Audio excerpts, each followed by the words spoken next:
Aujourd'hui, dans notre société, la société française, lorsqu'on évoque le seul mot, le seul terme d'immigration, ça commence à vriller. Il y a des débats très, très virulents, très clivants autour de ce qu'on appelle l'immigration, ou la question de l'immigration, ou des migrants, etc., et des étrangers.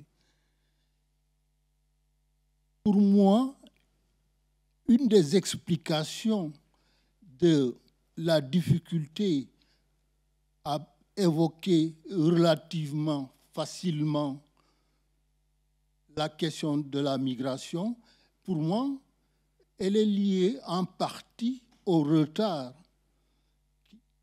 que la sociologie française a pris par rapport à la question de la migration.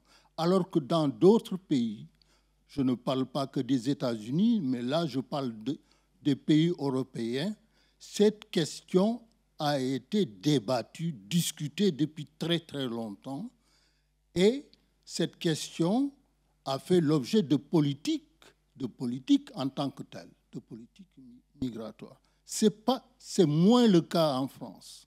Il y a un retard extraordinairement important de mon point de vue qui explique la virulence des débats lorsqu'on évoque la question de l'immigration. Et pourquoi ce retard?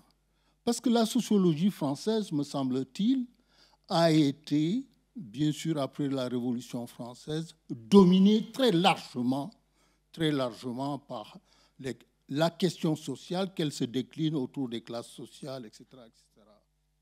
Et même des gens, de ceux que l'on appelle les pères fondateurs de la sociologie française, ont présenté la société française comme étant une société organisée, close sur elle-même, on va dire sans aspérité, sans aspérité.